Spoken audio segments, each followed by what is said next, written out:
Welcome back to Morrissey and Wine. My name's George. I'm a newspaper journalist based in the UK and, of course, pretty big Morrissey and Smiths fan. Chris, also a big Morrissey fan. Oh, just Morrissey? Morrissey and the Smiths. Morrissey and the Smiths. Yeah. Got to be careful there. So the last time you saw us was in Manchester for our live edition in front of an audience as part of the annual Moz Army Festival in Manchester. Yeah. How do you feel that went? It was obviously a bit nerve-wracking. Although actually, surprisingly, I think you were a bit more nervous than I was, which I didn't expect. Because when we were sat in our tuxedos in the side room, sort of getting ready to go on. Yeah, I was nervous. But what was nice about it was, like, when we're doing this together, we're here in the studio with Gary, it's just the three of us. If you say something funny or you think it's funny, you don't really know if it is or not. When you're doing it there in front of the audience and all the people I'm very glad they came, they will actually laugh in the room if it's funny, and then you go, oh, okay. So you got at least one laugh, didn't you? Yeah, I got at least one. No, it was really good. Thank you, everybody, for coming along. And if you couldn't make it, I hope you enjoyed watching the episode. Now, we're back in the studio. It's the first time that we haven't been freezing cold in here because it's a very hot day. Yeah, the magic of the camera makes it look probably okay when we're in here, but we're sort of, as soon as we get out of shot, put the jackets back on. Really cold, but today it's the opposite. Yeah. We can't regulate heat. It's a rare thing. It's sunny in the UK. Yeah. Okay, so what have we got coming up? Today, on today's episode, we have an interview with Mark Nevin. So Mark Nevin, when Stephen Street departed from Morrissey's solo sort of partnership, Morrissey needed a new co-writer, and he turned to Mark Nevin. So Mark Nevin wrote the vast majority of Kill Uncle, and was responsible for that kind of sound. And so Morrissey and Mark Nevin worked together between 1990 and 1992. Mark also was pivotal in Fairground Attraction, and they had a single called Perfect, which went to #1 around the world. So that was before he worked with Morrissey. He was already quite established, you know. I found that a really interesting interview. I'm really excited to hear that. Yeah. What else have we got coming up? So then we have Nanny Val Reacts. So Nanny Val was coming in the studio. Yeah. And this time she has actually seen the real deal, the real McCoy. She's seen Morrissey in Manchester at the Coop. Yes, at the Co-op, yeah. She did. And lots of people came up and said hello to Nanny Val, which was really nice. Not to you, though. No one said hello to me. Well, I'm glad, actually. But lots of people said hello to you. Lots of people said hello to Nanny Val. That was nice. Oh. We also have the trivia quiz coming up. Yes. So that's 10 questions that Chris is going to ask me, bits of trivia from Morrissey and the Smiths, 40-year catalogue. Yes, we have that. Then we're going to analyse the lyrics to a Morrissey or Smith song. And this time we are going with Scandinavia, which has been on the set list the whole tour. Whole recent tour. This year's tour, 2025. Yeah. And we're also doing, if you love Morrissey, then you'll love this, which is our recommendations of things that we like. We think if you like Morrissey or the Smiths, you're probably going to like this as well. Yeah. So shall we have some wine? I was just about to say that. Yes. Let's have some wine. Okay. So I've got a Sauvignon Blanc, and Chris has got a red Primo. Oh gosh. Primitivo. Is it Primitivo? Primitivo. It says Primo on here.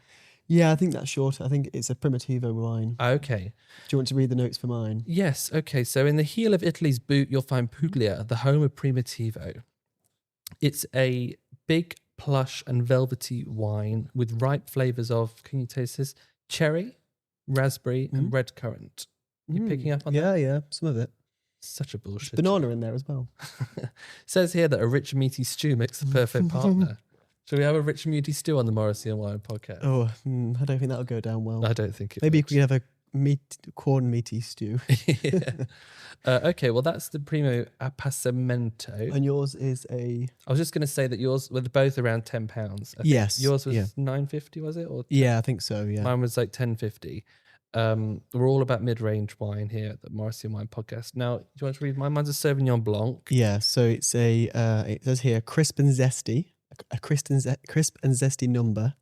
It's from Marlborough in New Zealand, which is interesting, nice place, I'm Where sure. all the billionaires are going to escape when it's the apocalypse. Is that because it's not on most maps? New Zealand's cut off, so then probably like Putin or Kim Jong-un won't see it and won't go for it, maybe. Yeah. So it does also say here that it's got its characteristic notes are gooseberry, passion fruit, and citrus. Passion fruit and citrus, Yeah, and snozzberry as well. Snozberries taste like snozberries. What's that from? Charlie and Chocolate Factory. Yes. Or is it Willy Wonka and the Chocolate Factory? What's the film I think called? the first one was Willy Wonka and the Chocolate Factory, wasn't it? Yeah. Which is not the name of the Roald Dahl book. That was Charlie. And it's boring me now. I like Roald Dahl. Not his views on everything. On every head. Okay, yeah. And it says ideal for goat's cheese, asparagus, or an Asian style seafood dish. Aging seafood sounds lovely. And we're drinking these out of, I don't know if you can catch that, Gary, but our Morrissey and wine glasses that are personalised, Chris and George. These are from Annalisa at shedcrafts.co.uk. That's shed-crafts.co.uk. You can buy your own Morrissey and wine glass with your name on it. They'll put your logo on anything, and it's a family friend, and she did these for us for free, and I really appreciate it. Because she also did some prizes at the Moz Army. We had the raffle, which is why a lot of people actually go to Moz Army for the raffle. Yeah, the raffle was pretty good actually. Yeah. I think good prizes. I was quite drunk when I was drawing my tickets, but I think I did a good job. I was a bit late on though. I'll just say, I don't think we said the name of the wine. It's a CBM Sauvignon Blanc. We said Chris's Prima Appassimento. We'll put the names of the wine. Actually, we're going to start doing this. Put the names of the wine in the description of the podcast and the price, and then maybe you can find it at home and try it for yourself. It's really good. There's nothing primitive about this Primitivo. Okay. Also, just before we go into the quiz, we want to show you our new t-shirts. Oh, yeah. Okay. So there's 3. They have been designed by Bo, who is All You Needed Moz on Instagram. There you go. You can hold that. You can hold that one. Oh, okay. In your hands. So Bo is like the meme master of the Morrissey world. He's designed this, which is striptease with a difference. This is my favorite, actually. Then my favorite is this one because we've got an important back print. I think back print is very important. Oh, the back. I'll show you the back first. Yeah. So the back, Morrissey. And on the front, Morrissey in a Kiss My Shades picture, which I'd actually never seen before, Bo. Wearing his shades. Yes, wearing his shades. And finally, we have the funny one, the wild card. The wild card. This is the Patricia Routledge answer. This is Judy and Clary. Judy and Clary. I'm not feeling myself. I've not been feeling myself tonight. So we've got those 3. They're £25 each. We'll ship anywhere. We'll ship anywhere, love. I know the local post office really doesn't like when I go in, but they it was cool because when I was at the Morrissey gig in Manchester, someone had obviously got overheated and got carried over this guy, and he was walked by the securities carefully out, and he was wearing the Patricia Routledge t-shirt. Oh, was he? Yeah. Wow. So you can buy those from morrisseymerch.com or just find us on socials, Twitter, Instagram, whatever, and click the link in our bio. You'll find a way to have a look at those t-shirts and check them out. And Bo does a great job of the designs, we think. Yes. Bo does a great job. And it was nice to meet him for real. Yeah. We weren't sure if he was a real person. Yes. But apparently he is. And we also met Ryan Lowry, didn't we? The photographer, Morrissey's sort of regular photographer now. Did he show you the picture? He took a picture of Nanny Val. Did we see that? No, but he's going to send it to us. Right. He didn't send it to Morrissey though. He said he didn't think that was going to end up on Central. I quite agree actually. Yeah, all the pictures recently are all the even younger than us, like young people. Yeah. Whereas not quite as young as those. No, I'm not. And of course, we met Jesse Tobias. He popped out of the Manchester Cup Arena gig to say hello to Nanny Val because he's a big fan of Nanny Val. Yeah, but you didn't tell him the line that I wanted you to tell him. What was it? Bore us again. No, I just thought it was funny. Obviously, I queued up because I wanted to be at the front for the Morrissey show. So I said, say to Jesse, I couldn't be there because I had a gig to go to, but... Yes, well, funnily enough, I didn't actually pass it on. But thank you, Jessie, for meeting Nanny Val. She really appreciated it. Shall we go into the quiz? Yes, let's. Okay, well, cheers, Chris. Cheers, George. And cheers to you at home. Let's go into the quiz. Feeling lucky?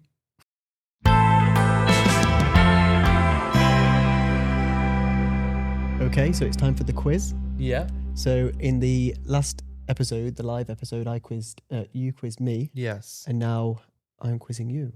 Now the tales of Tom. So I think we have to do, unfortunately, the bit that we always have to do. Yes. Do you get to sing? The sing. I've got new lyrics, which I debuted at the live episode in Manchester. So you actually got to sing on the Starring Artist stage. I did. So new music, new lyrics. It's a whole new me. You want to hear them? Describe want. Go on. Go ahead. Go ahead. Okay.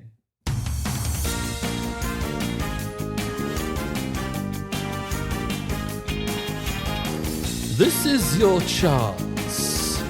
Grasp the nettle and prove your mettle. There are people out there who know nothing of this trivia.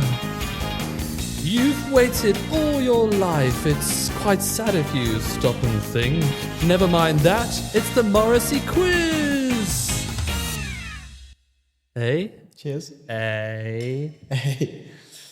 Sorry, I left the reverb on. God's in the room. He's very disappointed with you, Chris. He's not angry, he's disappointed. Disappointed. He would be. He sees everything, doesn't he? What do you think of that? Actually, you know what? It's the first time I didn't detest it. You didn't internally cringe. I got along with it a little bit. Maybe the key is I have wine a bit sooner in the episode, then I can go along with that. Did I explain in the live one that I saw this video of it? It was like a Dale Winton guy, but it wasn't Dale Winton. I think I did say this.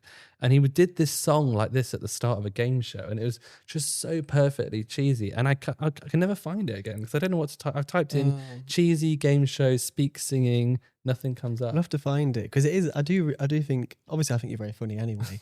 But I like the trivia. Yeah. To make it rhyme. That's quite good. Thank you. Anyway. Now, let's get into the quiz. Okay. So we've got 10 questions. This time, I thought I'd make it a bit different because we've done quite a few quizzes now. It's getting hard to think of questions. There's not that much about Morrissey you can say. Well, there's a whole encyclopedia. No, I'm joking. Of course, there's quite a lot. So this one is the quiz is called this time. It's called White, Bora, or Tobias. Does that make sense? So the questions are going to be songs. Yeah. And you have to tell me who wrote the song with Morrissey. Okay. White. Who was the second one? Tobias and Bora. Bora. Oh right. Yeah. Okay. Yeah. So we've obviously spoken to two of those. Yes. In previous episodes. Yes. Okay. So you ready for question one? I am indeed. Okay. So question one, this first song is "I Want to See the Boy Happy." I Want to See the Boy Happy was obviously from Ringleader of the Tormentors. I know that Alan White wrote quite a bit for that album. I know he also wrote, this might be coming up, but Life is a Pigsty. So I'm going to say it was an Alan White one. Do you remember which way around the buttons are? Yeah, I think so. That's a good question. So I think it was Alan White. Is that correct or incorrect? Incorrect. Incorrect. Yeah, that was Tobias. Okay. So 0. So 0 so far. Question number 2, song number 2, I Can Have Both. I Can Have Both from Maladjusted. Okay, I'm going to try and think about this a bit. So think about it. That's how quizzes work, you think. I'm going to put my thinking cap on. It's like slow and quite sort of, is it? Oh, it's sort of lolling, isn't it? I think it's a Boz song. Final answer? Final answer, Boz. I'm locking it in. Yes. Well done. I think it's actually quite a hard quiz. For me, this is hard. This would be hard because it's not just trivia. It's about who wrote the songs. Yeah. Okay, song number 3, I Am Two People. Okay, I Am Two People, which is a pretty rare track, isn't it? It must have been a B-side for something. Again, I think this was sort of late 90s, wasn't it? Early 2000s. I Am Two People, one of which you like, one of which you don't like. One of which, for your sake, I never will show. Yeah. I'm going to say, sorry, it's Boz, Alan, or Jesse. Well, we're saying Bora, White, Tobias. No, we're saying Boz, Alan, Jesse. It's my quiz. Well, thank you. There's a revolt underway, a mutiny. I think it was Boz. That's what you get for being a clever dick. So got one right. So yeah, song number 4, I'm Hated for Loving. Okay, I'm Hated for Loving from Vauxhall and I. Vauxhall and I. Who were the main guys on that? Well, Boz was always there. Jesse, I think Jesse came in more as Morrissey was like moving to LA. sort of late 90s, early 2000s. So I think it's either Alan or Boz. I'm going to go with Alan. Yes. Well done. So that's 2, isn't it? Yes. Yep, 2. So song number 5. Yeah. All You Need Is Me. You hiss and groan and you constantly moan. All You Need Is Me from Years of Refusal. That's got to be a Boz track because I think Boz wrote a lot of Years of Refusal. Oh, so painful. Yeah. It's George and Bells. Which one? Who do you think it was then if it wasn't him? No, that's just going to be stupid because I'll just get it wrong again. Yeah, it makes me happy. It's Tobias that was. Oh, okay, okay. Yeah. Jesse. It's got next 2. One. All the Lazy Dykes. Was that Boz? Was that Alan? Or was it Jesse? I think it was that Jesse lad. I'm saying Jesse's son. You're from Yorkshire now? Yeah. I think it's Jesse. Oh. No, that was White. Cool whip. Okay, that's kind of annoying, but yeah. Okay, what question number are we on? We're on number 7. Okay. And this one is Ammunition. Oh, right. Well, who wrote I Can Have Both? Because we've already done that one, so you can tell me. I can't go back. Oh, shit. I can. Okay, who was it? It might not help you with Bora. Well, I'm going to say Bora again. Because it's the same album and the same kind of sound. Yes. See, okay. I'm getting round your quiz using my tactics. Tic Tacs. Yeah. Is that why they're called Tic Tacs? Because it's tactic backwards. Never thought of that. It's a different podcast. We're not a marketing podcast. Okay, so question number 8. A Black Cloud, one of my favourite songs. Yes. Black Cloud, again from Years of Refusal. Okay, well, I'm going to do it again. Who wrote the other one from Years of Refusal, All You Need Is Me? The other one? Yeah, the other one in the quiz. All You Need Is Me. Tobias, apparently. I'm going to say Tobias again then. No, sadly not. That was Bora. Okay. 2 questions left. And I've only got 2 right. Yeah. Oh, no, 3 right. 3, I think. Yeah, 3. Well, one was dubious, I think. Number 9, I Knew I Was Next. Oh, okay. I didn't mind. I think that's a classic Boz track. So I'm going to say Boz. Okay. I don't know anything. Yeah, you need to do a different podcast, I think. No, I'm joking. I think these are quite hard questions. I did tell you how to do the quiz with reference to Morrissey trivia from the Mozopedia. Your system. My system, and you've completely ignored my system. No, I used the system, but I made it lazy. Yeah, you couldn't even... Okay, so question number 10. Yeah, let's get this over with. I'm okay by myself. I'm okay by myself. Again, from Years of Refusal. I think that you didn't even bother to turn the pages very much in the Mozopedia because they're all from the same time. They're from the same sort of 5 pages. Okay. I'm okay by myself. Years of Refusal. Well, I'll keep getting it wrong by saying Boz, so I'm going to say Jesse. Yes. Well done. So I got 4 out of 10. Yeah. Okay, well, how did you do at home? Better than me, probably. I mean, I focus much more on the lyrics in terms of what I prioritize when I'm enjoying the music. Yeah, that's why that would have been a tough one for me, to be fair, because I didn't know all of those, so I think that would have been tough. But it's interesting because obviously we've spoken to 2 of those people as well, and hopefully we can speak to Jesse at some point. So it's good to know those things, but they are quite hard things to learn. Yes, yeah. Well, let me just check our document. Okay, so next I think we've got Mrs. Nanny Val. Oh, okay. My grandma. Is she en route? Is the motorcade on its way? The state visit is about to arrive, yes. So Nanny Val, my grandma, I'm sure if you're a familiar listener of this podcast, you know who she is. She's my grandma. A year ago, she was a complete novice to Morrissey and the Smiths. She's been coming on every show to react to a song that she listens to for the first time. They're suggested by our Patreon members. So we don't know which one she's chosen. We don't know yet. Okay. Yeah, we're going to find out when she arrives. But also she is a bona fide fan now because she's seen Morrissey as well, as we said earlier. So yeah. So we'll see what she thought of the Manchester gig. She's met Jesse Tobias now, and she thinks Morrissey's really good, and I think that's pretty cool. So I'll just say cheers to you, Chris. Cheers. Cheers, and cheers to you at home. And let's say hello to Nanny Val.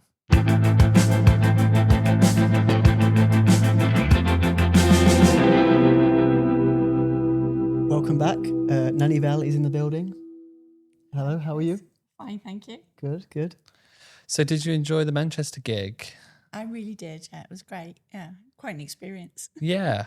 So we went together, didn't we? And we sat in the seats pretty close to the stage. Yes. We were a bit annoyed, weren't we? Because people kept standing up in front of us. Yeah, I thought, God, I paid a lot of money for these seats, and I need to stand as well, you know, because they were in front. No, it's George's fault. We should have got you one on the front of the balcony. Well, we were only a couple back, weren't we?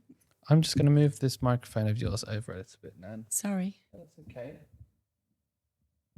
How's that? There you go. Okay. Perfect. What's your favourite track, if you remember, from the night? Was there a song that sort of stood out for you? I honestly, well, obviously, it would have been one of the ones that I'd already listened to. I can't remember the playlist, to be honest. There were things like All You Need Is Me, I Wish You Lonely, Bonfire of Teenagers. Bonfire of Teenagers, which is one, high on my list, as you know. That Yeah. So I definitely, and being played in Manchester, obviously that was quite meaningful, you know. Yeah. But I was astounded by, we went in early and it was empty, and I couldn't believe that whole stadium was going to fill up, which it obviously did. And it got really full. Yeah. You also you made someone's day as well. You met Jesse. Oh, he made my day. Yeah. He was really lovely. Such a nice guy. Yeah, he came out, took the time to come out for 10 minutes, say hello to you, didn't he? Yeah. It's very sweet. Yeah. So this episode, Nan, tell me the song that you've picked from the Patreon suggestions. I picked You Have Killed Me. You Have Killed Me, okay, from Ringleader of the Tormentors, the 2006 album. Okay, well, it's quite a forceful, energetic song, isn't it? What was your first impression when you first heard it? Well, again, I had quite a few to listen to. I had 12 in all. And this one just grabbed me. Sometimes, you know, when I'm listening, I go, not really, that's not me. Yeah. And this one I immediately sort of cottoned onto and liked it. This is also one with Morrissey and Jesse, coincidentally, that wrote this one with him. So the song is sort of saying that nothing was happening in his life. Nothing entered me, I entered nothing, until someone comes along with what he describes as a key and sort of changes his world, doesn't it? Yes. Is it a romantic song, do you think? Well, you know, my research, I go into lots of things, and there was apparently a quote, I think it was in the New Musical Express, I'm not sure, from Morrissey in 2006, saying that he was no longer celibate. So I think this is him, because he said everything should be documented. In another interview I heard that he says whatever you're going through as a writer, it should be documented. And I think this was about him no longer being celibate. Yes. So there's lots of sexual innuendos and metaphors in it. So I think that's what it's about. Well, we know that Morrissey wasn't celibate for a long time before this, because he had his relationship with Jake Walters in the 90s. Yeah. So a woman called Tina in the 2000s. So we know he had, if he ever was celibate, and sometimes some people claimed to be for so many years. Yes.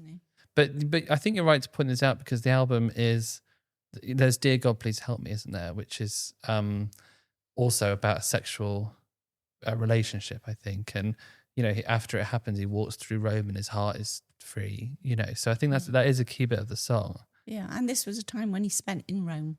He was there for about a year. Which a lot of the lyrics reference that, don't they? With like films and Italian actors as well. All the Italian directors, etc. So what did you make of, on that subject? He says, you know, Pasolini, you'll be so-and-so, you'll never be. Yeah, he obviously, they were directors, it meant a lot to him. They were all very, both Pasolini and Visconti were openly gay and had very odd lives. Pasolini was eventually killed by a rent boy, run over several times and that. So they had very odd backgrounds and odd lives. And the films that they released were banned in many cases. They were always, you know, subject of lots of problems. And Anna Magnani, who he also mentioned, she was in a film of each of them. She's been in films which both of them directed. Okay. And she was a brilliant actress, and I've seen her because that was the era, I think. I think they died in the 70s. So, yeah, it was the era when there were these I can't remember which one. I think it was Visconti. His film was actually about a family from the south emigrating to Milan, and there was a violent rape scene, etc. And it was actually banned in Milan for a long time. So they were very controversial. So this would appeal to Morrissey, the sort of underdogs that are banned, censored. Yeah, and he said that film was brilliant. It was a film that he really enjoyed. Yes, and also Pasolini he was one of these people. He was a real intellectual. He was a painter. He was an author. He was a poet. Political activist, everything. So again, that would have appealed to Morris's, intellectual sort of ability. So he is also in this song having something of an existential crisis, isn't he? He says, "Piazza Cavour, what the hell is my life for? Yeah. Who am I that I come to be standing here?" Which is something we can all relate to, isn't it? We all have times in our lives and we think, well, what's the point of all this? Did you find that appealing, those parts of the song? Yeah, but what I found even more interesting, the words, the original lyrics, he changes on almost every stage performance. He says, instead of Pasolini, he may say Visconti. In one of them, he says, "And Sexton, you will always be." So he does replace the words sometimes. And I think one time he uses like a type of pasta or sort of food. He says all sorts. Yeah, which is Fellini instead of those. Yeah. And he implied to because Tony Visconti was the producer of this, wasn't he? His own person, and he implied that he would be immortalised because he'd used his name. And he sometimes even says that on stage. He says, "Tony Visconti, you will never be," etc. So I think it's because if it was a very intimate thing from originally, I think since then he plays with it. He says lots of things to distract from his original meaning. And he inserts all these silly things. He'll put Diana Dors in instead of Anna Magnani and all sorts of things, And so what do you make of, how do you rationalise what he's saying when he says, "As I live and breathe, you have killed me"? What's he saying? That's obviously a poetic way of expressing an emotion. So what is the emotion that he's getting at there, do you think? Well, again, there's lots of sexual connotations. Dying of death. Petit mort. Le petit mort, the orgasm, whatever, So I think it's all in reference to that. And the key opening, because in some he actually alters those words as well, and says, "I've entered no one and no one has entered me." It actually says those sort of words. So I think it's pretty defined what he's saying. Well, yeah, okay. I mean, I always thought that he was saying, you came along, we had a great time, we broke up and that killed me, but I'm still alive, but emotionally it killed me. That's kind of what I thought. What about you, Chris? Yeah, I can see that. I think a lot of the existential questions and the big questions in the song, I think if you've been to Rome, it's quite an amazing place. So I think it does a lot of history there. Oh yeah. So it would make you think those wider questions, I think. Yeah. So do you want to give this song a bit of a score? I'm always reluctant to do this because I have to try and remember all the others. But no, it was. Falling away today. Yeah, no, it was. So we got the board again. So obviously last time we put in, we did "I Know It's Over." Yes. So for this song, what would you put for the lyrics? The lyrics, obviously, I was very interested in, regardless of my interpretation or not. You've got lots of notes there. So. Yeah, that's about all the different directors, etc. And I was remembering them as I was putting their names. I thought, oh, I can remember this and I remember that. So, because I've been here a long time, remember, on this earth. Well, I wouldn't say. So what would you give it for lyrics? 9. 9. Okay. And for music? I like the music. Yeah, no, I think this was another one. 8, was I? 8, okay, 8. And then finally for voice. Yeah, no, I liked his voice. I think this is really strong, the voice in this really one. liked Yeah, it. It's a 10 for the voice. 10. Okay, It's a good one. 9, 8, 10. We'll add that to the board. Okay, yeah, we can't do it right now because we've had some Blue Peter style technical problems. Yeah, we'll show you that next time. We'll add it to the league board of Morrissey songs. So for now, Nan, we'll say thank you for joining us once again on Morrissey and Wine, and we'll see you soon. Shall we have a cheers? Yeah, let's have a cheers. Cheers, Nan. Cheers, my loves. Cheers. Cheers, Chris. Cheers to you at home. I was born in a fjord, and I cursed the heart and soul of Scandinavia. Let the people burn, let their children cry and die in blind asylums. But then you came along, and you held out your hand, and I fell in love with you and Scandinavia. So we're now going to analyse the lyrics of Scandinavia. So it's from World Peace, album 2014, which to me is a special album. I think I've said this before, but because it's the album when I really got into Morrissey. Before then I was at college and I was listening to the Smiths, but that's when that was the current album that was out when I was getting into Morrissey. And I also really like that song. I like probably all the songs on that album. And when he played it in Manchester, interestingly, I was... You mean this year? Yes. Yeah, when he played in Manchester this year. It was quite cool because I was sandwiched between two Swedes. Were you? Yeah, Sweet sandwich. not the vegetable, Yeah. the people. Carolina and Andreas, both Swedish, which was quite cool. And I also am 3% Swedish. Are you? Yeah. 97% knobhead. Yeah, well. Well, is this the same album with Staircase at the University? It is. Yeah, because I remember because obviously we were friends then when we sort of made friends through Morrissey, didn't we? And when we went to see him in Barcelona, he played Staircase at the University. Yes, yeah. And every time I listen to that song, it just takes me back to that hot Barcelona club and the lovely Razzmatazz and the time that we had. Now, I think Scandinavia is an interesting song because you don't really know what he's on about. Like he's saying he loves. Well, he starts off by hating Scandinavia, then he falls in love with someone, presumably from Scandinavia, and all of a sudden he loves the country. That's kind of what's happening, right? Yeah. So it is a bit of a weird one because I ask people, especially people from that part of the world, and it is quite confusing, but it's got some quite powerful lines in it though. What lines stick out for you? Can you just get the lyrics up? Yeah, sure. Keep talking then. Okay, so you're going to get the lyrics up and then we're going to talk about the lyrics.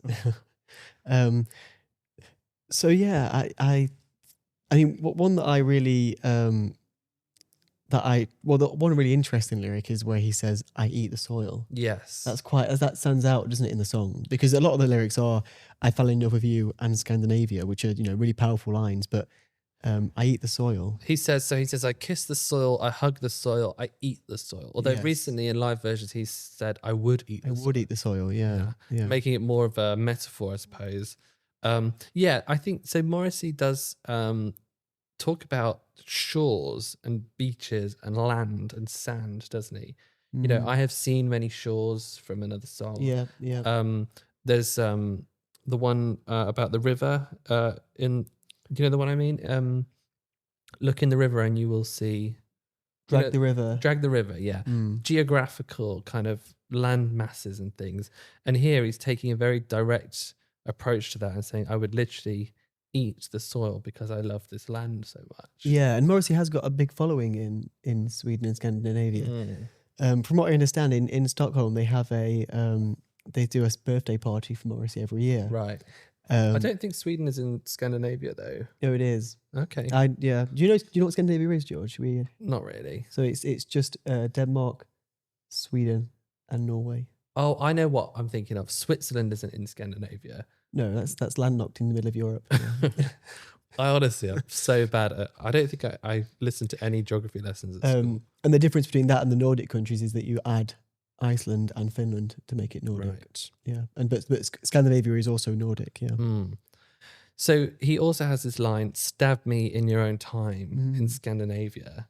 So let's pick that apart. So he's saying, you can stab me and I'll still be happy, essentially. He's saying, do it in your own time. He's saying, at any point you want to stab me, feel free, because I'm in Scandinavia and unprotesting, I'll die. Yeah, which I think that unprotesting, I'll die in Scandinavia. Is that saying that you're so content here and happy here that would be okay to die here? Yes, and I think it links to... It's not like dying in Aldi in the middle of I wouldn't mind dying in the middle aisle of Aldi. or the middle of Lidl. All those bargains. The middle of Lidl. Yeah. What I was going to say was, I think it links to "There is a light that never goes out." This idea that to die in a time or a place where you're happy is not only the best kind of death, it's a death that you might actually aspire towards and want to have. So he's saying in this, yes, I started off by hating Scandinavia. Now I'm so in love with it, I would quite like to die here, so you can kill me at any time. Yeah. And then he has some more literary kind of sprinklings, doesn't he? He says, "Pinned to a crime in Trondheim," things like that.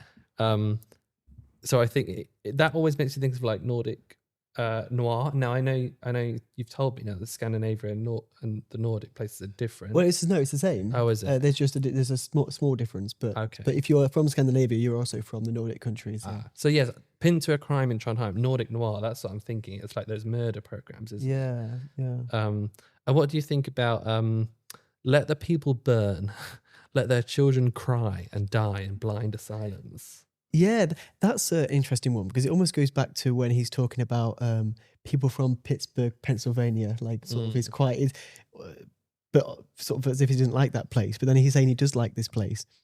So yeah, it's quite strange. Because then I feel like he's talking about Scandinavia like it is, because obviously often that part of the world is seen as sort of the beacon of civilization in some ways, like the long life expectancy, clean air, healthy food, positive sort of maybe that's part of what he appeals to Morrissey. I don't know do you know if Morrissey spent much time there apart from touring there? I don't think so. And this is why I found out that Switzerland isn't in Scandinavia, and there'll be people at home laughing that I'm so thick. But because I know Morrissey probably has a property in Switzerland. So I was trying to make a link with this song. Is this why he's... Then I realised it's not the same place, and I know that's so silly. But Switzerland's more like Dignitas and chocolate and... Okay. Lindt chocolate? Is that from Switzerland? I don't know. But I think what Morrissey's doing with the "Let the people burn" line, he's amping up how he felt before about Scandinavia to the nth degree, so that he can then go the other way with the song and say how much he loves it. What is a blind asylum? Because I don't think there's ever been asylums for blind people. But I imagine there probably was. Why would you put a blind person in an asylum? Because they can still function in many ways, like an able-sided person. Yeah. I understand in the past, if someone was really mentally ill, or even a little bit mentally ill, they would put them in an asylum because they didn't know how to cope. Workhouse. Yeah. But a blind person, I think, not that I know a great deal, hardly anything at all about the history of blindness, but I don't think they went to asylums. Well, it's interesting. Well, I live... in front of me, there's a house for deaf people, which is so the deaf. They wouldn't call it asylum anymore, but it's a home for people who have hearing impediments or can't hear. But then also Morrissey does sing about being blind in another song where he says, "You've never been in love unless you've seen the sunset behind the home for the blind." Yeah, sunrise. Sunrise. Sorry. Yeah. So maybe that's some sort of, there must be a reason why he's used that same niche thing twice. Yes, I don't think it's too much of a stretch to say Morrissey is probably quite preoccupied with the idea of houses for the deaf, houses for the blind, asylums. He's always had this connection with disability, hasn't he, with his hearing aids and national health specs. And oh, hug me. Yeah. The hostage to kindness and the wheels underneath her. Yes, yeah, November Spawn. And then in World Peace, he comes out in a wheelchair being wheeled by David Hoyle, isn't it? I think. Yes, maybe he wonders, if I were born 100 years ago, would have I ended up in an asylum? Not quite sure what a blind asylum is. Perhaps we can look that up, and maybe they did exist. I think it's just a bit of poetic license to make a nice sounding line. But obviously he ends with, "But then you came along and you held out your hand, and I fell in love with you in Scandinavia." Yeah. Again, this is a genderless song. We don't know whether he's singing to a man or woman, do we? We have no idea. but it would appear to be a romantic love. Yeah, I think so. Yeah.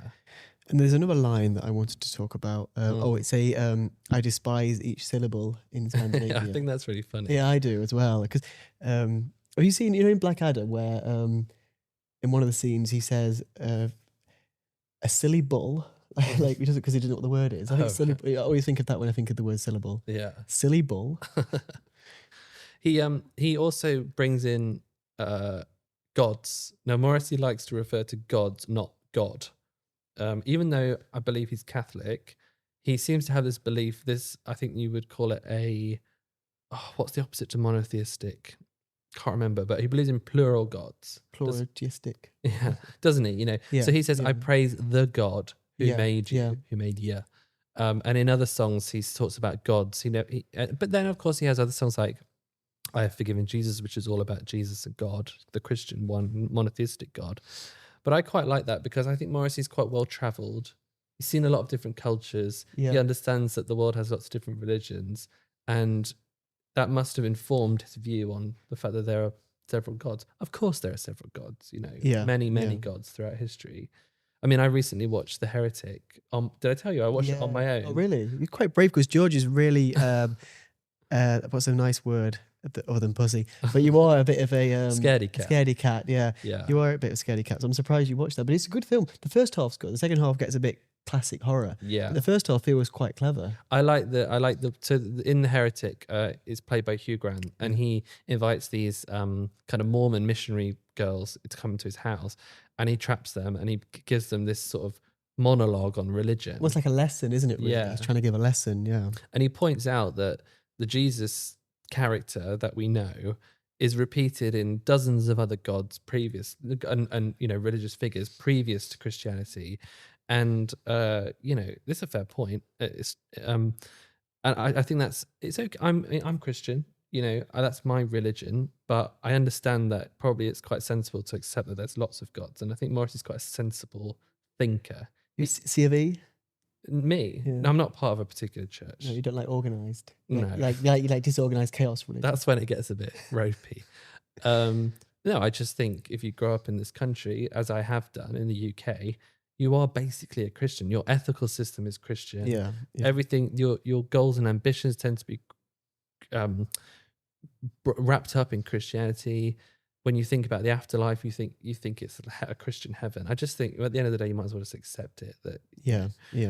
But I think it's okay because it's like with Jewish people, for example, they're always Jewish, even if they're not practicing that. That's their sort of heritage. So what would you?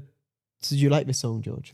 Well, when you suggested that you wanted to do You didn't this, seem keen. No, it's not one of my favorite songs. But the more we talk about it, the more we've talked about it, and the more we've analysed it, I think it's quite clever. I think it's a clever idea for a song. I think it is hard to interpret, and obviously we are talking about our own opinions of the song. But I think the song itself is an anthem. Like, it's great. It's a really good song to listen to.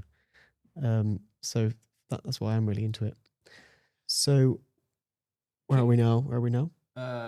Sorry, I always sort of trust Chris. I think I'll just move away from the mic and do something. Chris will carry on talking. He just goes,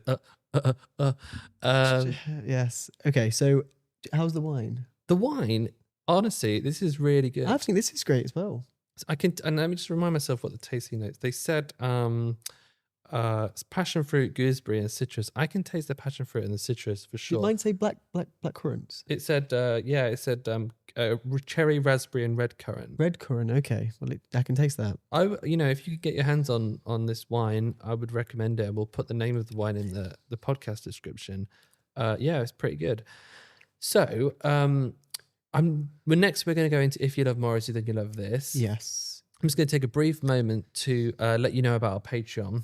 This is £4.50 a month or $5 if you're in the US. It doesn't matter where in the world you are, it will convert into your currency. You get 5 benefits from subscribing to the Patreon. So you get Chris and George off mic. Ooh.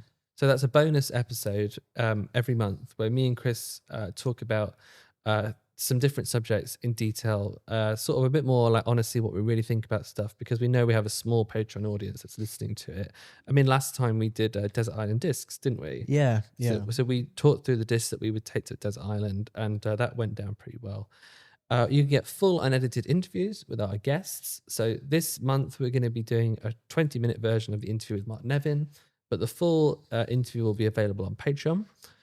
You can join the exclusive members only WhatsApp chat. There's about 100 fans in there, people who follow the podcast and of course follow Morrissey and the Smiths. If you join the Patreon, you can join that chat. And that's really good. That's been really good during the tour as well, because people have been communicating on there. So For example, Morrissey was playing Berlin shortly before we recorded this podcast, and people were organising in there where to meet up and where was the best place.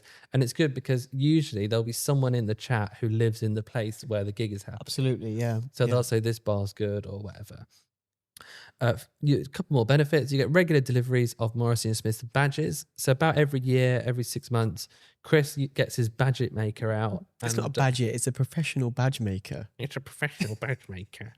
Anyway, No, it is. It's good quality. they are good badges actually, and It's all good stuff. it's all good stuff there. And finally, you can choose the next song that Nanny Val reacts to. So on Patreon, we say, right, we're recording next week. Suggest a song for Nanny Val. Then I make a playlist for Nanny Val, for my nan, and and she listens to all of the songs that the Patreon members have suggested, and then she picks the one she's going to talk about. So check out the description of this podcast for a link to Patreon, or just type into Google Morrissey and Wine Patreon, and you can find us on there. And it's a big help to us. It just pays for the bits and bobs that we need, and it's a great way to support us if you love what we do. But if you don't subscribe, you still get the podcast, and it's just extra stuff. Yeah, you still have the free bits. But yeah, well done, George. That's a good bit of marketing. I know you don't like doing that too much. Thank you. So next we're going to go into If You Love Morrissey, Then You'll Love This. Yes. So I'll say cheers to you. Cheers, George. Cheers to you at home. Let's go. Have a little bit more. It's a really good one.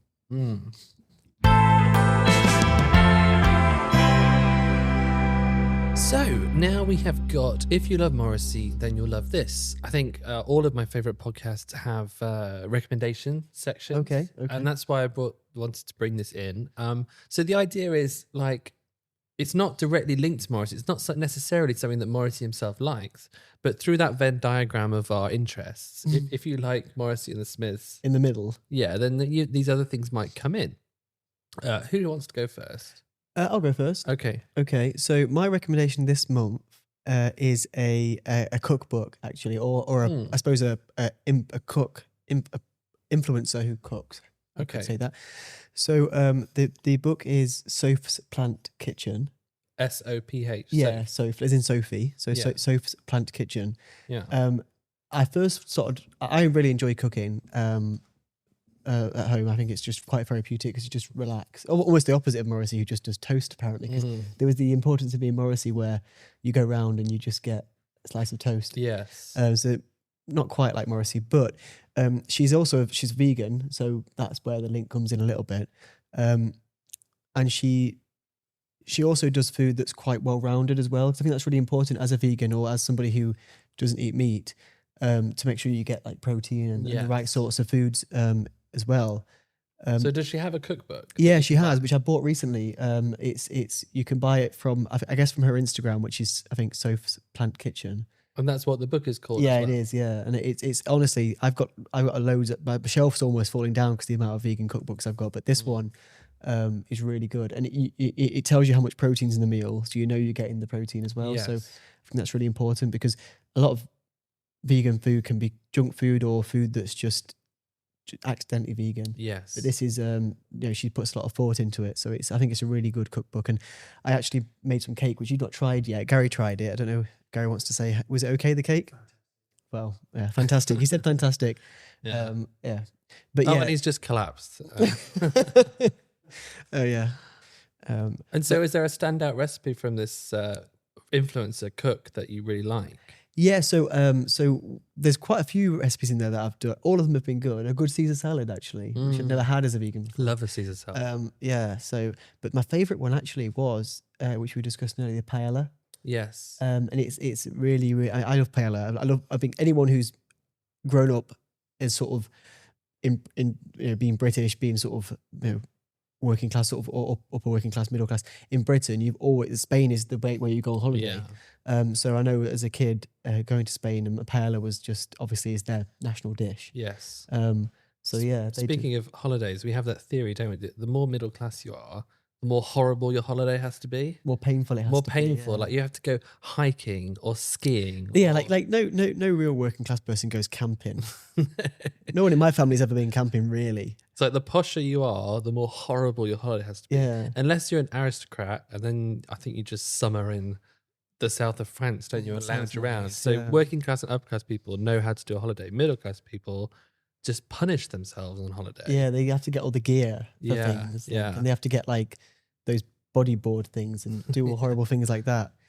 Well, I would love to try this paella that you say is good, because I absolutely love paella.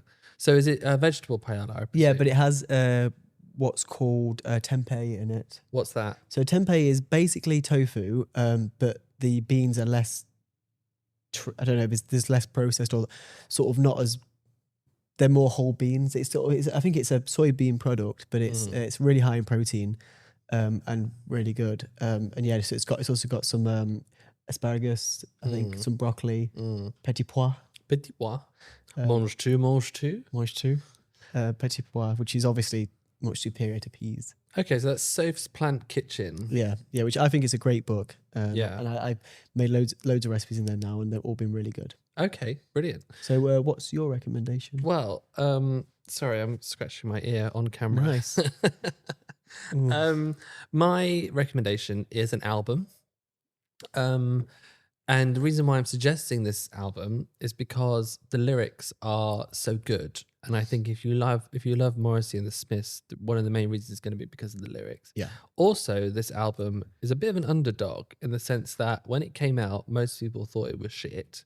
And I think it's slowly people are coming to realize it was actually a very good album. So it's Tranquility Base Hotel and Casino by the Arctic Monkeys. As much as Alex Turner, the front man, is now becoming very much dad rock and a bit of a joke, in the eyes of the commentary. You tried to cancel him. Oh no, that was No. somebody else. He's been impervious from cancellation actually, but Impervious to heat. yeah, no. So Alex Turner there's no denying that he's a fantastic lyricist, and we saw that with the first debut album of the Arctic Monkeys. Whatever people say, that's what I'm not. Now this Tranquility Base Hotel and Casino. Have you listened to it, by the way? I think I know some songs, some tracks. Yeah. From it. Yeah. So it's a concept album, which is kind of rare these days for a mainstream band to put out. The idea is that the main character, who I guess we could just say is Alex Turner, is living on a casino on the moon, a casino hotel on the moon. Is it? And Is it Trump? Is it Trump? well, I venture? don't know, but the place is called Tranquility Base Hotel and Casino. That's where it is. And Okay. I think Tranquility has some link to lunar history or something. But there's also a lot of elements of AI and AI and virtual reality. So he's on this hotel base and he can put on his reality headset and go anywhere he wants and be anything he wants. And he also has, in the album, he talks about his weekly video chat with God. So there's an AI God that people can talk to whenever they want to speak Oh really? to God. Okay. Yeah. And, there's another, I think the song is called 4 out of 5, and it's all about building a taco restaurant on a rooftop that gets 4 stars out of 5 that is unheard of on the moon, And it really so fantastically paints this world. And I love a dystopia. It very much is a dystopia. The character isn't happy. No one's happy in this advanced futuristic technological time. But the lyrics are fantastic. It's almost, I hasten to say it because George Orwell is obviously such a fantastic I was writer. just, when you were saying about that, it did remind me of George Orwell. Sort of the Yes. sort of FaceTiming the God is a bit George Orwell, isn't Yes. it? It is very much that. And I think, in my opinion, and I'm putting my neck on the line a bit, I think it's in the same league. It's just a different method. It's a different mode. Also, one reason why I really love this album is because he talks about something called the information action ratio, which is from a book called Amusing Ourselves to Death from the 80s, which is all about how people were getting addicted to television and watching all this global news and stuff.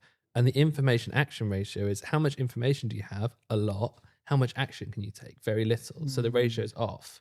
And I read this book at university, and then years later I hear this album and he's talking about the same thing. A very obscure book, It almost sounds, you've spoken about this before with me, where you you shouldn't sometimes take on too many of the world problems, because what can you really do about them? So is that what you're getting at there? Yeah, So, absolutely. Yeah. And now that can go too far, and you can be selfish, and put your head in the sand. But at the same time, you know, how much am I supposed to care about the Kardashians? How much am I supposed to care about the latest cancellation? You know, and how much am I supposed to care?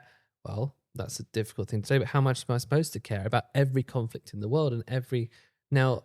That's when it starts to become selfish, because you say, well, I'm very happy to live in the UK where everything's fine.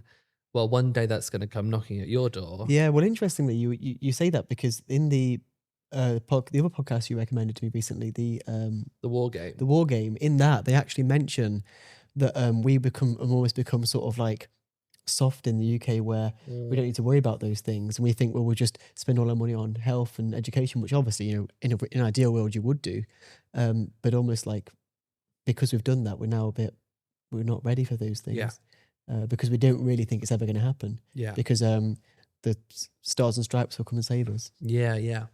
And will they? Well, I think they will. There is an interesting idea here in the future that something like the War Game podcast projects, which is a war attack on Great Britain.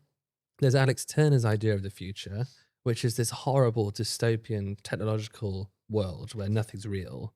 It feels like in every direction that we look, the future looks terrible. Doesn't really matter which option you choose; they're all bad.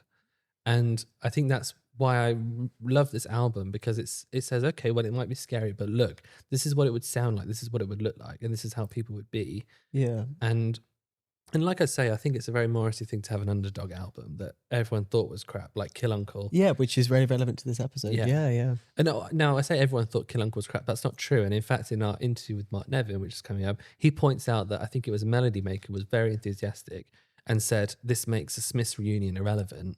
But you know, the enemy was not so kind. And I think I just think if you haven't listened to the Arctic Monkeys since I Bet She Looks Good on the Dance Floor, I think you would benefit from looking up this album, Tranquility Base Hotel and Casino, and listen to it from start to finish and immerse yourself in this world, and then ask yourself some questions about what do you want the future to look like. Yeah, I think I'm definitely going to listen to it now. I sometimes like to group things in my head, and I think that you talk about sort of this hotel on the moon.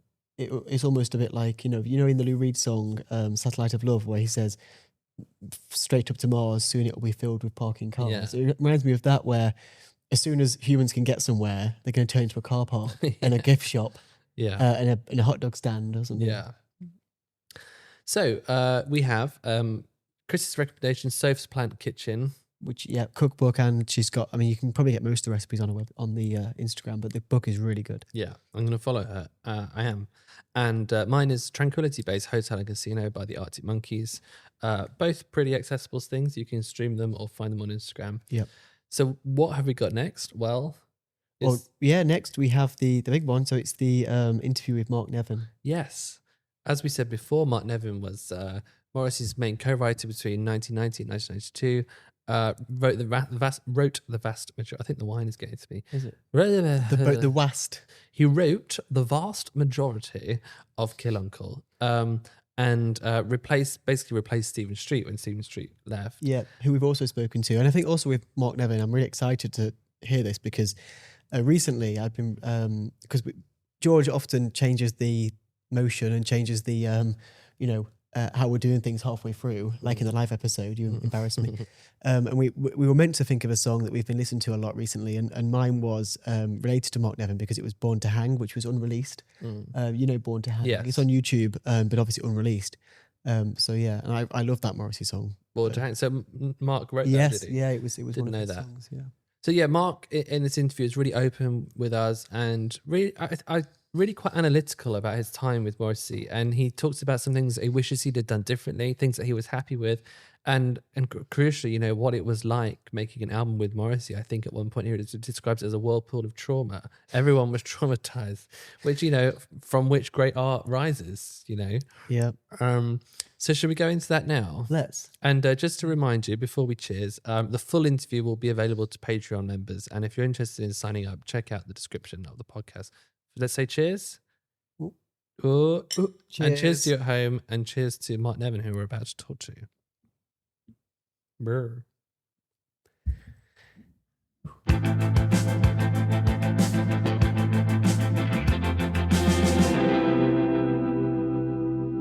Mark Nevin, thank you for joining us on the Morrissey and Wine podcast. It's a pleasure, George. You were Morrissey's guitarist and co-writer between 90 and 92. When I was thinking about questions to ask you, the first one that came to mind was, obviously Morrissey had just departed the Smiths. He'd launched his solo career under the sort of tutelage of Stephen Street, and his identity had sort of, as a solo artist, had been kind of set. So I wondered, when you came to the table, did you feel that you were working with a mold of what Morrissey's solo looked like, or was there room for experimentation? That's a very good question, because it's a question that I asked myself at the time, because I remember, you know, the day that I got this call, I was in the studio with Kirsty McCall. We were at Townhouse Studios recording a song, Walking Down Madison, and the phone call came from my publisher saying, you know, that Morrissey's manager had been in touch and he thinks that you wanted me to get in touch with me about working with Morris. I thought, oh, amazing, brilliant. And anyway, you know, I sort of assumed that there'd be a conversation, that we'd have meet up and we'd have a chat about what sort of ideas, you know, but that to deal with the question that you were raising here. And I mean, there was nothing like that at all. He just said, oh, he just got Andrew Parisi to call me, and Andrew said, oh, send him some music. And it's like, well, it was so vague. It's some music, you know, it was sort of like an old Mantovani album or something, you know. It was, I just no idea. And so I was sort of second guessing about, well, what does he want? Does he know what he wants, or does he expect me to have a sort of angle? So I was kind of sort of half, you know, I had just broken up with my band, Fairground Attraction, and that was like, you know, he was sort of, it's very traumatic breaking up from a band. It's like a divorce or something. So you're in a very sort of vulnerable place, and you're not sure, you know, what sort of future you've got, if you've got any of it. That was it. Is that my 15 minutes over? And, you know, it's all that sort of stuff. There was loads going on for me at the time. So I didn't know I thought, why does he want to work with me? I would like to have asked him that question, why me at the time? You know, there was all sorts of speculation. You know, it was going to be Carlos Alomar, it was going to be Tom Verlaine, all these people that were sort of put up who were going to be the co-writer. And so it was like, you know, I was very flattered to be the person that he sort of went to, but I also was very curious as to why. What was it about me that made him come to me? And I, so I thought, well, you know, I'd done stuff with Sandy Shaw, so he probably was aware of what I'd done with Sandy. And I know there's a Fairground thing was at the time was, you know, it was really sort of high profile stuff. But was it that? Was it a bit of both? Does he want to carry on doing kind of Johnny Marr-ish, Stephen Street-ish things, or does he want to do something different? So when I was sort of created music to send to him, I had all these questions going around my head. And so you'd get something like that, like our Frank, for instance, which certainly in the original demo form was much more Smithsy, like that sort of track guitar, sort of jangly guitar thing. But then I would do things like the music for Asian Ruck, which was originally called Idiot's Funeral. I called it Idiot's Funeral. I sent it to him, and it was very much like a sort of a Tom Waitsy kind of Kurt Weill kind of sort of cabaret type sort of music, much more along the sort of Fairground Attraction sort of thing. So I was sort of going between these sort of various styles, sort of experimenting with, what do you think of this? What do you think of that? But not by directly asking him, just by sending it to him. And he was so shy, he would just, you know, and so sort of private, he would just send postcards. The first one came back, it just said perfect. That's all it said. So I thought, well, that's definitely good. And the postcards became letters and became more detailed. And so there was this collaboration going on, but it was very much a kind of very vague in its sort of direction. And you know, looking back, I wish I had, you know, if I had more, in hindsight, I would have gone, well, hold on, what are we doing here exactly? Because, you know, I'm a bit sort of shooting in the dark. It'd be good to have a conversation, but he was so sort of insular and private, and I didn't have a conversation with him until just before we went in the studio. And a friend of mine died very suddenly. We had the wake at my house, and there was this wake going on, loads of drinking going on, and somebody says, "Oh, Mark, someone's on the phone for you. I think it's Morrissey." And so in the middle of this wake with loads of noise, Morrissey was trying to have a conversation with me, and there was so much noise in the house. And this was before mobile phones, so I couldn't take the phone out. But I remember sort of going under the bed and lying on the floor under the bed, having this conversation with him, and all this noise going on, and it was just so mad. But at that point, it was already sort of what we'd Kill Uncle album had already been written through this correspondence style. So it was kind of, we were already going to make that record when we got in there. And then when we got in there, sort of Clive Langer and Alan Stanley had their own thing, and Clive took a lot of the guitars out and replaced it with piano, which to me was like, oh no, that's not meant to be like that. But, he had his sort of clanger, madness kind of style, and that gave it a different energy again,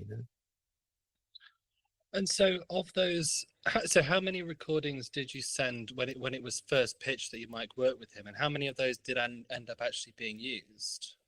Well, most of them most of what I sent got used and became Kill Uncle. And we just carried on, even after we'd done that. Because then we went to the Camden Workers Social Club, and he said, go into the rockabilly thing. He said, let's do a rockabilly EP.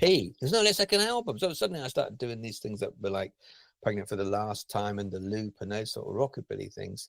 And we carried on, but then it was, let's do another album. And that he was, a working title of Kill Auntie. Obviously that was never going to be the actual title, but we were referring it to as Kill Auntie. And so I sent him lots of stuff for that, which he loved. And we were, as far as I knew, when we went into the studio with Mick Ronson, it was going to be this album. But then he ditched a lot of these songs because he'd got to know Boz and Alan, because he'd been on tour by then. And he kind of brought in the Boz and Alan songs. And so a lot of these songs that would have been on Kill Auntie, some of them became Kirsty MacColl songs. And I gave quite a few of them to Terry Hall, actually. I met with Terry Hall and he wanted to do so I gave him some of this stuff, but they never came to anything with him.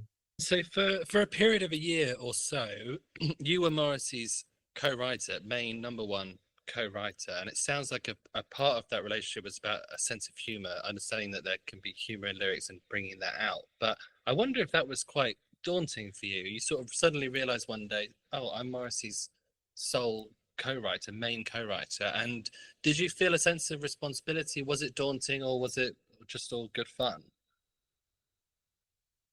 Well, you've got to put it into context of, like, as I say, of what was happening for me, and that 3 or 4 years before that, I was utterly broke, living in a squat.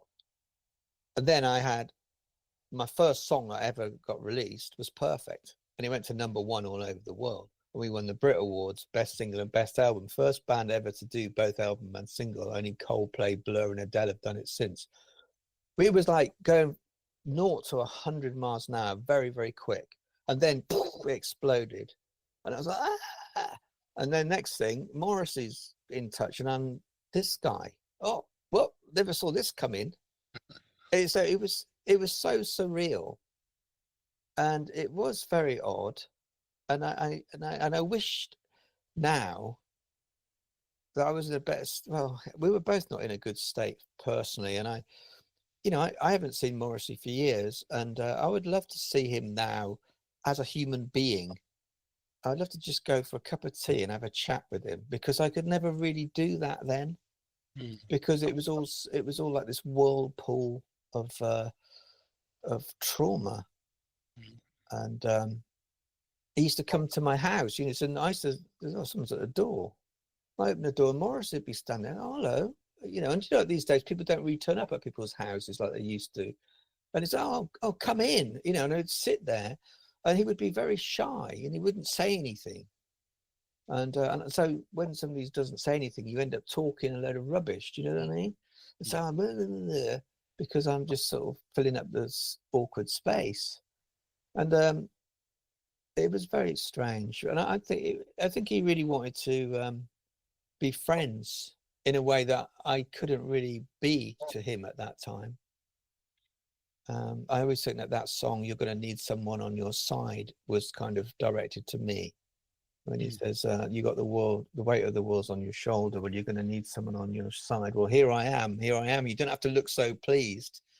I think that's, I don't know, it might be wrong. Maybe it's egotistical to suggest it was, but I always felt that it was sort of having giving a message to me because I couldn't be the friend that he was looking for at that time.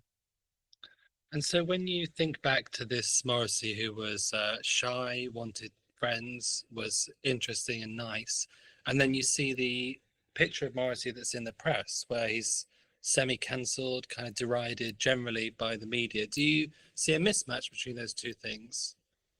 I just think, to quote Morrissey, the world is full of crushing bores, and I can give a toss what these idiots say about him, really.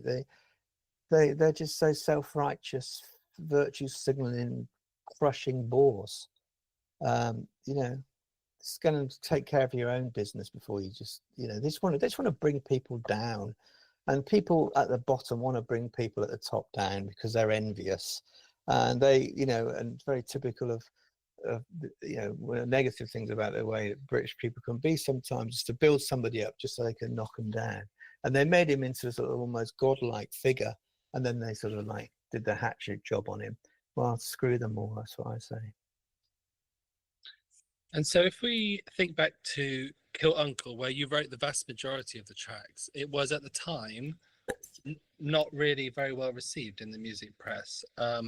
You won't find many fans these days saying that Kill Uncle is a bad album. A lot of people really like it. But I wonder, do you think this was an unfair treatment at the time? And where did it come from if it was an unfair treatment?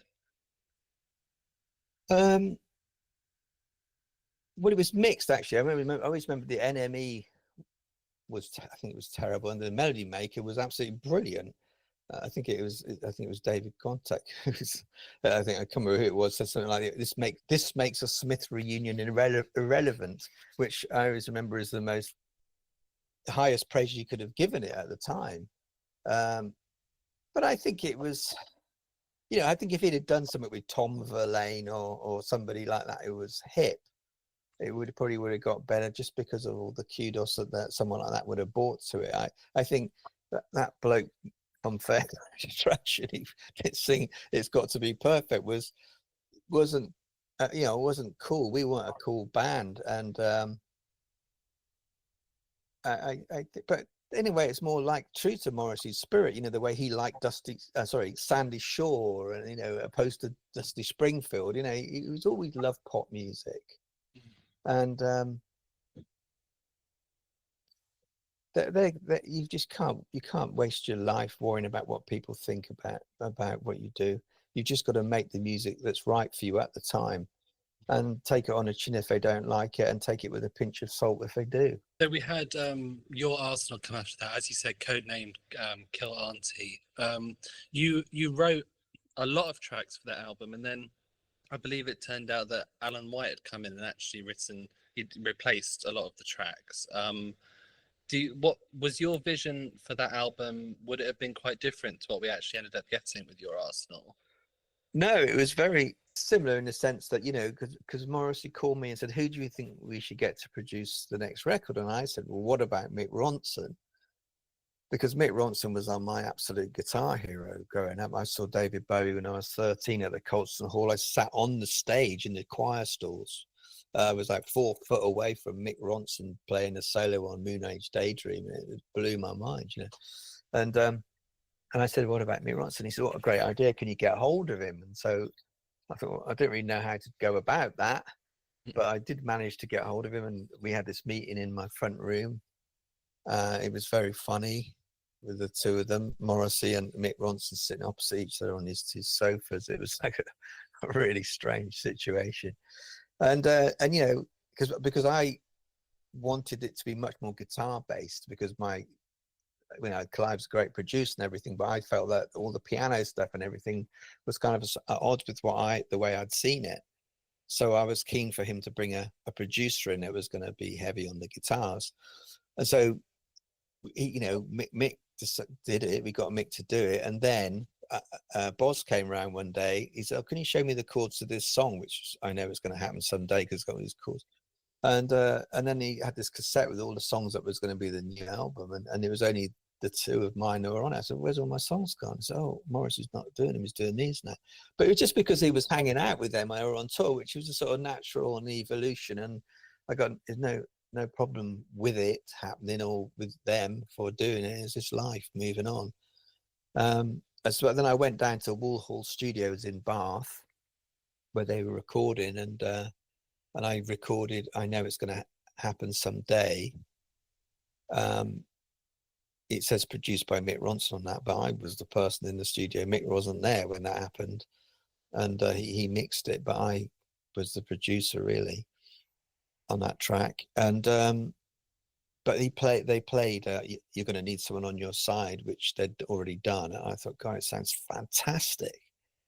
The guitar sounds that Mick Ronson had got out of them and the way he recorded it was exactly what I wanted it to be like. So it was weird that, you know, it was kind of, it gone the way I wanted it to, and I didn't really get the acknowledgement for that, you know. Was it at that stage where it was goodbye to Morrissey and you parted ways? Yeah, because he wanted me to go on tour. He wanted me to do that Kill Uncle tour. But you know, his whole organization was very disorganized, and I kept saying, "Can you let me know when the dates are?" Because I was still signed to RCA Records. I had my own album coming out. I had all sorts of things that I was doing, and suddenly I got a call from Jo Slee, who was his assistant, and she said, "Oh yeah, got the dates of the rehearsal." So, "Oh, great, I'll get my diary to write them in." She said, "Yeah, well, we start tomorrow for 3 weeks, then we go to Los Angeles." I went, "What?" I said, "I can't do it tomorrow. I've been asking you for months to tell me when is it going to start." And so it just wasn't possible unless I let down a lot of people, which I didn't like to do. And yeah, he wasn't happy about me not going. But then once he'd gone, I remember he sent me this letter that said, "Power to your elbow, but let's write the next album anyway." So I carried on sending him stuff to hotels in America and in Japan. I would just send a cassette ahead, so he'd turn up at a hotel and there'd be a jiffy bag from me there, and we worked that way remotely. And then when he got back, he'd sort of made this new relationships with Boz and Alan, and it kind of drifted apart. So that's life, you know. Is there a sense of disorganization around Morrissey and his sort of team and how he works? Is it all a bit haphazard? Well, yeah, because he doesn't really have a manager for very long. They come and go quickly. I don't know what he's like now, but it was, you know, I don't know. It was very much like, I think you have to really give your life over to him, you know. And I'm just not that sort of person. I'm not really meant to be in anybody else's band. Some people are. Some people are really good members of a band. You know, like obviously it wasn't Alan were for years. They were devoted to being that person, and they did it. And good luck to them all. But I was never that guy, particularly because I've just had my own success with my own band. So I didn't want to then go and be in somebody else's, even though it's Morrissey's, you know. It's a very different situation having your own band and then being in a band. It has been said, it's sort of been hinted sometimes by people who have worked with Morrissey, that there's a bit of a cult of Morrissey, and you have to fully buy into it if you want to be on that ride. Did you get, is that sort of what you're hinting at, or is that a too sinister way of putting it? Well, yeah, I think he really wants you to be devoted to his mission. I mean, that's absolutely fine, you know. I think that's, you know, that's kind of cool. You know, if you're going to be in this, be in it 100%. If you're not, get lost. That's absolutely fine. And if you want to be that person, that's absolutely fine too. But if you don't, that's cool. You know, for me, I could never be that person. And so, of all the tracks that you wrote for Morrissey, is there one that you look back on with the most pride? You know, you're really proud of that song. Well, I'd say probably I Know It's Going to Happen Someday, and I Changed My Plea to Guilty. I love those ones probably most of all. And obviously, David Bowie doing "I Know It's Going to Happen Someday" was just a thrill of thrills, because he was the sort of person who really inspired me to write songs in the first place. So that happening was something I could never have dreamt of, really. Well, thank you so much, Mark, for joining us on the Morrissey and Wine podcast. I found it fascinating. Thank you for making the time. I know you're busy, so thank you. All right, thanks, George. You take care. You too. Bye-bye. We interrupt your regular scheduled programming for a message from the Holy Hour, the All Cure podcast. We all know there's a big crossover between Smiths, Cure and Morrissey fans, and Gavin's show is a fantastic podcast. So here's a message from him, and I hope you listen in, because I'd really recommend it. Hello, this is Gavin from the Holy Hour, All Cure podcast.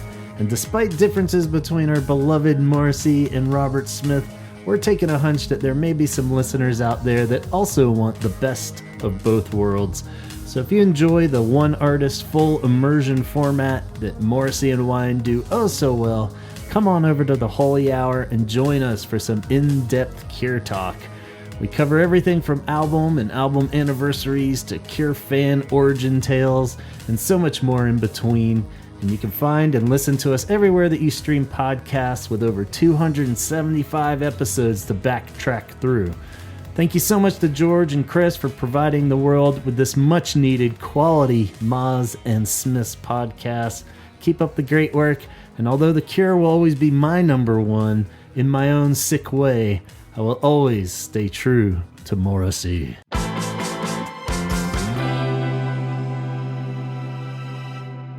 So that was Mark Nevin. I really liked that interview. I'm sorry you couldn't be part of it, Chris, but we...